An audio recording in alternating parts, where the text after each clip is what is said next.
The carnival came to town on the last Friday of August, just like it had every year for as long as I could remember. I remember the way the air smelled, sugary and thick with the scent of funnel cakes, popcorn, and something deeper, something almost metallic beneath it all. The kind of smell that sticks to your clothes, your skin, long after you've left. I was 19 that summer, just looking for some extra cash before college started. The job posting was simple. Help wanted. Ride operator. No experience necessary. I took it. They assigned me to the Ferris wheel.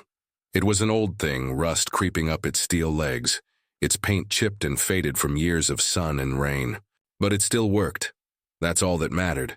The first few nights were easy, smiling faces, laughing kids, couples holding hands as they swayed gently in the gondolas.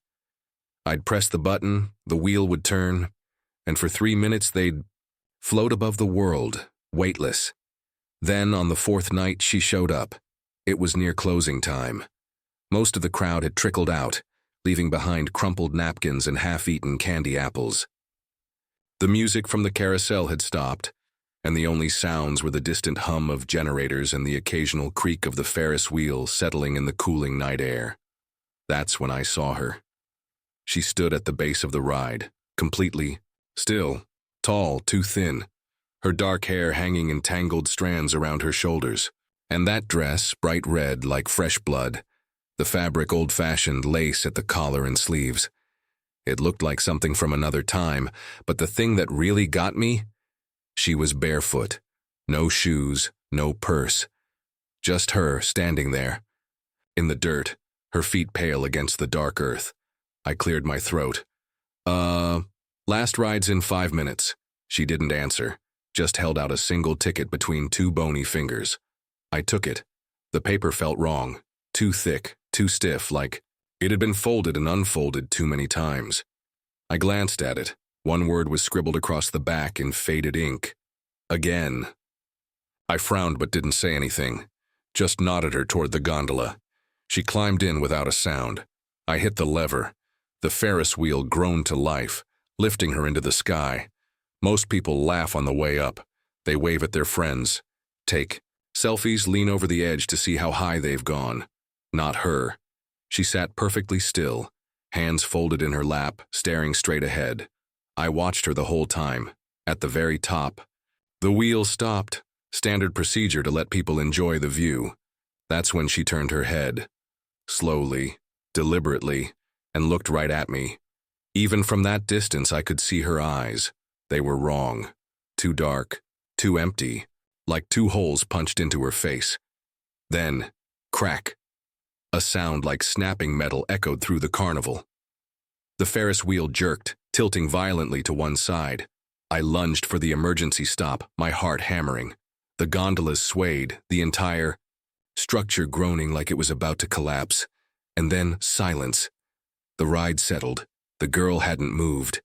When the wheel finally came down, I rushed to open her gondola, empty. No sign of her. No trace she'd ever been there at all. I radioed security. Hey, did you see a girl in a red dress leave the Ferris wheel? Static. Then laughter. Kid, you're seeing things. No one's been over there for an hour. But I knew what I saw.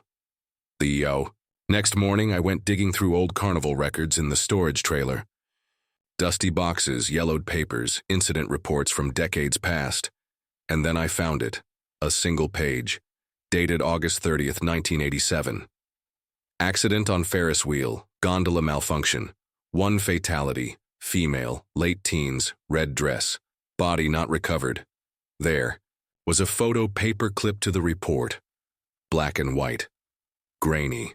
But I recognized her immediately. The same hollow eyes, the same red dress, and at the bottom of the page, scribbled in pencil. She didn't get off. I quit the next day. But before I left, I went back to the Ferris wheel one last time. The carnival was closed, the grounds empty. I stood there staring up at the rusted steel, the motionless gondolas. Then, creak, the wheel moved. Just one slow, shuddering rotation. And at the very top, swaying gently in the breeze, a flash of red. I ran. I never looked back. But sometimes when I pass an abandoned carnival or hear the distant sound of calliope music on the wind, I swear I see her, standing at the base of the Ferris wheel, holding out a ticket, waiting for her next ride, waiting for someone to take her home.